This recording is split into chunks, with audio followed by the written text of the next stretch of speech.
Welcome, students. If you remember, we have discussed history of Indian census, or rather we say history of Indian census during pre-independence time. Now, today we will discuss about the history of census in India post-independence period.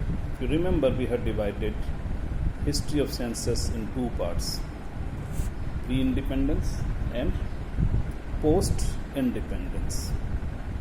Now, we will start census of post-independence period. We all know that after 1941 census, India got its independence in 1947. The Bhor Committee constituted for making plans for post-war development in the field of health made a comprehensive review of the field of population and recommended that a Registrar General of Vital and Population Statistics at the center be appointed, and at provisional level a superintendent may be appointed with the view to improve the quality of population statistics. The Bhor Committee also recommended that the population problem should be the subject of central study. According to the Census Act, came into force in 1948, the censuses of post-independence era were conducted as per the provisions of this act. The first census of independent India was conducted in 1951, which was the 7th census in its continuous series. The enumeration period of this census was from 9th to 20th February 1951. A 3-day revision round from 1st to 3rd March was undertaken to update the data. As on sunrise of 1st March, the reference date, an individual slip was canvassed which contained 13 questions. The particulars like name, relationship, birthplace, sex, age, economic status, principal and subsidiary means of livelihood were obtained from each individual.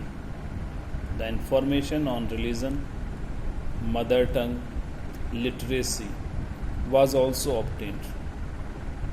Out of 13 questions, 12 questions with its subparts were common for all states, while one question with subpart relating to fertility, unemployment, infirmity, size of family was optional for certain states. In the census of 1951, the entire Jammu and Kashmir was excluded from census, and its population was estimated on the basis of past census figures. Census of 1961 started on 10th February and ended on sunrise of 1st March. The revisional round took place for 5 days instead of 3 days of 1951. However, the reference date remained unchanged. In place of individual slip of 1951 census, following two schedules were canvassed.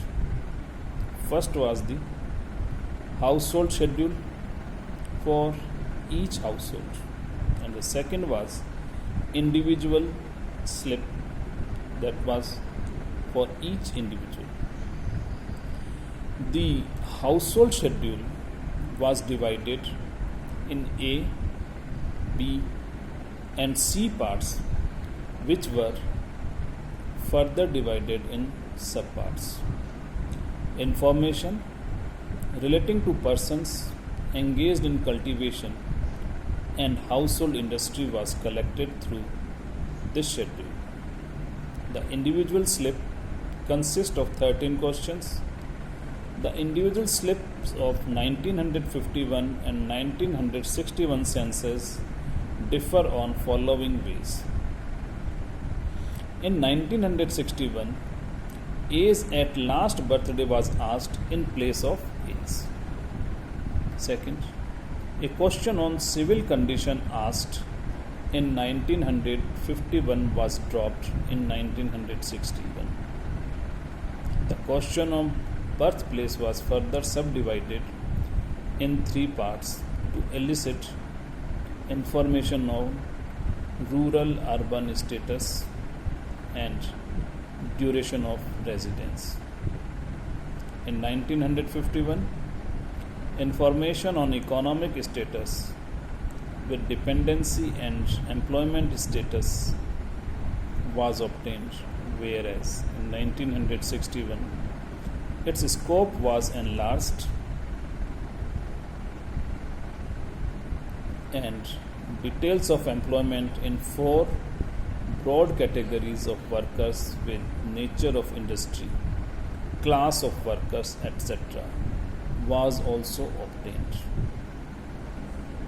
The census of 1971 was 11th census in continuous series and second after independence. The census of 1971 was conducted at different time as compared to previous censuses to avoid clash with mid-term parliamentary election.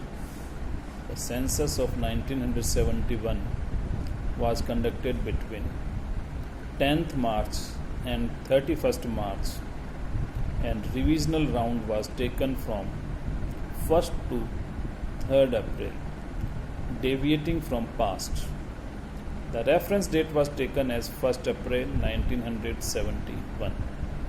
The census of 1970 was conducted in 2 phases. First for house listing operations and second actual enumeration. The first phase was conducted in different parts of country at different time between June to September 1970 by canvassing 2 schedules, that is house list and establishment schedule. During the second phase, an individual slip was canvassed which contained 17 questions. The following were the new features of 1971 individual slips. First was a question for getting information on fertility for currently married women was included. Second, an additional question, last residence, was included to get the information of migration aspect in a better way. Third, the scope of economic question was further enlarged and a new question on secondary work was introduced.